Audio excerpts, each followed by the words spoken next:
Welcome to Back to School Night with Mrs. Swast. I am so excited that I get to be your kids' TK teacher this year. Hi everyone, I am so excited I got to meet all of your cute kids this week and they are adorable.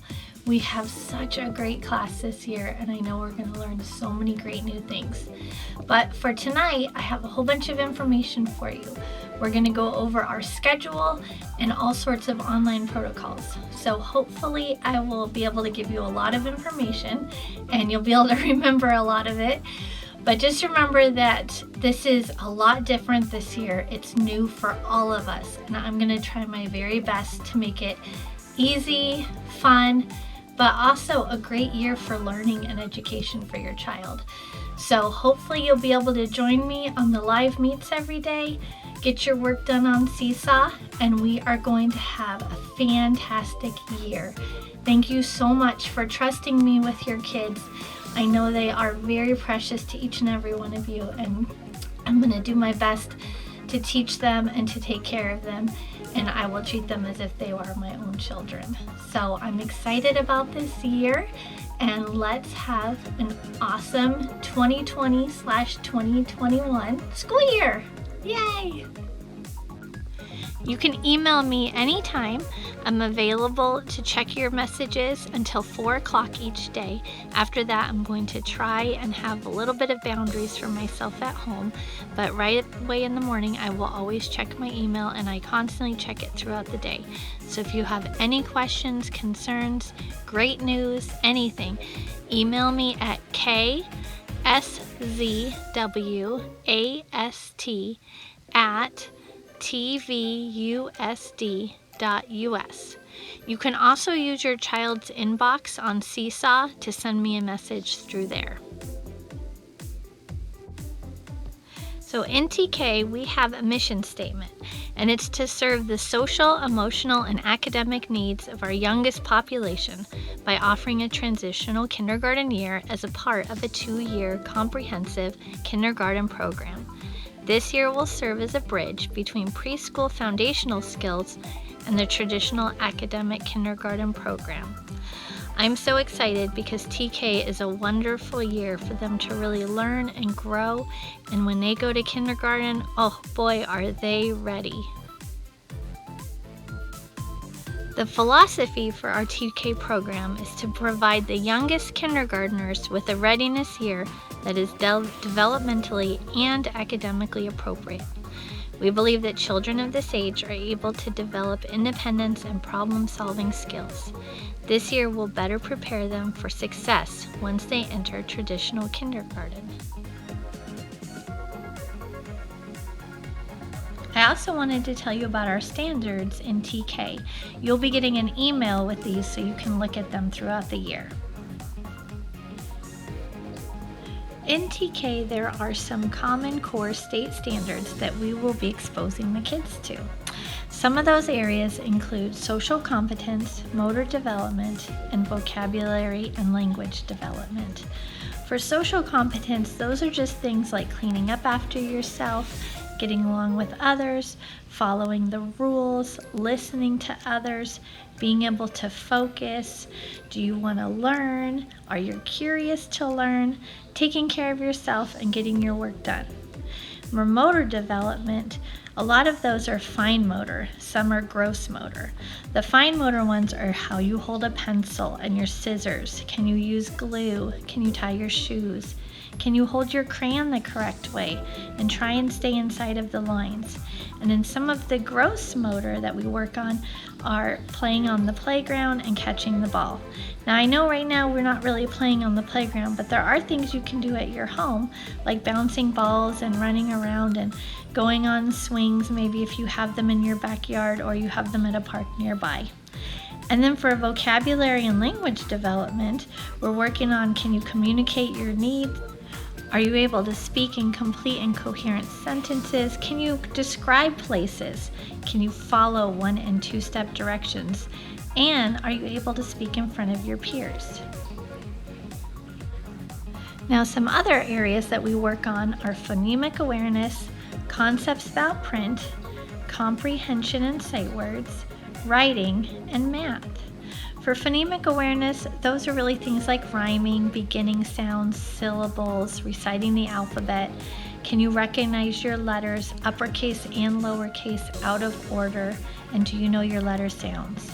Concepts about print really deal with books. Can you follow your print left to right?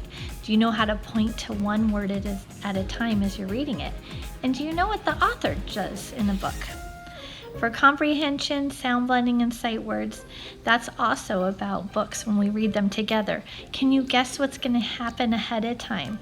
Can you put the story into a sequence with the beginning, middle, and end? Can you blend sounds to make words? And can you identify the 12 sight words in TK? Our 12 sight words are I, see, my, like, a, to, the, is, can, go, play, and said. Later on in the year, I will definitely be sending you home an email with those letters, but for right now, in the first semester, we're really going to be focusing more on our letters and our sounds. And then for writing, during the year, we're going to be using pictures to illustrate an idea. We'll be labeling with beginning sounds and ending sounds. And then hopefully by the end of the year, they will all be able to write a simple sentence using our sight words and phonemic spelling. That's where you're just sounding out your words and writing down the sounds you hear, and just writing one sentence. Then we'll also be working on making all of our letters, uppercase and lowercase, correctly by starting at the top and going down. Writing their name in standard form just means that they're writing their name with the first letter as capital and all the rest are lowercase. And then can they capitalize the first letter in a sentence or the pronoun I? And then for math, some of the things that we learn about are shapes and colors, recognizing our numbers through 20 out of order. Can you write your numbers through 10? Can you count in order all the way up to 20? Can you count up to 20 giving each bear or manipulative, whatever you're using, a value? And can you sort? There's a few other math ones that are on the other page too. The other math concepts are making A-B patterns, comparing groups. Is it more, less, or are they the same? Concrete addition to 10, that really just means using manipulatives, not paper pencil using symbols, but just can they use two sets of bears and bring them together and know that maybe 5 plus 5 equals 10. And then concrete subtraction to 5 just means can they take away from a group and know how many are left over. And it's the same as the addition. It's just using manipulatives. It's nothing with paper and pencil thus far. So during the week, you are going to see this daily schedule on Seesaw. On Mondays, we are only going to have a morning meeting at 9 a.m. That's because the rest of the day is time for myself to be in meetings, to meet with my TK teachers, and to help create more curriculum for your kids and for me. So Mondays we will only have one morning meeting at 9 a.m. and then the rest of the day will be independent work. Then Tuesday through Friday we are going to be meeting 3 times a day. We'll meet at 9 a.m. for our morning meeting, 10 a.m. for our journal meeting, and then 11 a.m. for our math meeting. I tried to make it easy, so you're just going to meet on the hour for the first 3 hours of our school day, 9, 10, and 11. Now the titles, morning meet, journal meet, and math will be linked each day. So all you have to do is just click on that little link and it will take you right to our meeting. Then you can see on the other side, we're going to have attendance. Now attendance is also going to be linked. The attendance sheet that you've been doing as an assignment will now be a part of this daily schedule. So all you'll have to do is click on attendance and it will take you to that attendance sheet that you've already been doing with the little animals by your kids' names. It's been pretty easy, I think.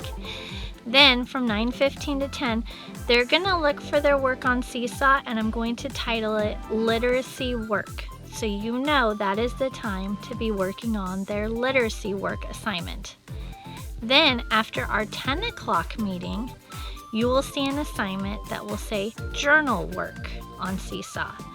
That's going to be just taking a picture of whatever they had done with me during our live meeting and turning it in. So that way I can check for understanding and know that they really are getting their work done with me. Then at 11:15, you'll see an assignment titled Math Work on Seesaw. After they've come to their math meeting with me, then they can go and work on that math work independently. There might be an extra assignment on Seesaw each day for enrichment, but we will have to see how that goes. If there is, you can do that at any time that you want. At 12:15 is when lunch begins, so lunch is 12:15 to 1 o'clock. And then at 1 o'clock, our day is over. I will still be available until 4 to meet with you privately if we need to on a meeting, or to answer emails or help you along the way. So I hope that this schedule will work out for all of us, and I hope that they will be able to come to all of our meetings and successfully get their work done. When we do have our live meetings each day, here are a few things for your kids to remember. They need to be prepared. It's vital that they come to our meetings on time. I can tell they already have their desks and their places ready to go, so finding a quiet place is great. If they have headphones, that always helps so that they hear me and their fellow classmates instead of what's going on around them in the house. Also, if you can keep the camera still and make sure that they're dressed appropriately. We want to make sure that we're getting dressed just like we really are going to school. Then in the meetings, I'm going to have them stay on mute. Now if they want, they can raise their hand and I can always unmute them, but it would be nice if they learned how to mute and unmute themselves so that they are more independent with that. Also, participation, I really am hoping that we can pay attention, and if they want to say something or answer a question, that they'll be able to do that. Then we need to make sure we're being very respectful with each other and with me. We want to use kind words that help each other instead of tear each other down. And I think they're going to do a great job of being kind to each other. Then one of the last things is they can give me a thumbs up if they're saying okay, a thumbs down if they're answering no, and then just raise their hand if they have a question. We're going to keep it pretty simple on our video chats, but I think that they're going to have a lot of fun. Now, I wanted to introduce you to somebody very important, Mrs. Richardson. If I am ever sick or I can't be with your kids for the day for some reason, she is going to be my sub, my co-teacher.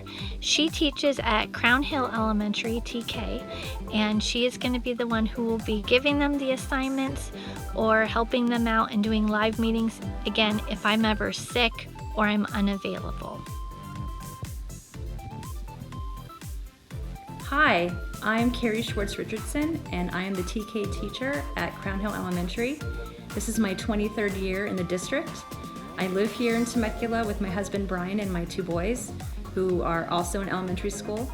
I know this is going to be an interesting year, but I know it's going to be a magical one. So I look forward to working with you. Thank you so much for listening and watching to this Back to School Night presentation. I am so excited that I get to be the TK teacher this year for your kids, and thank you so much for all the support and all the encouragement I've already received from all of you. Your kids have been doing a wonderful job turning in their assignments and showing up to our meets, and it just makes me even more excited every time I see their cute faces for this year. So hopefully we are going to have an awesome year. We're going to do it together and work as a team. And again, thank you so much for all of your support.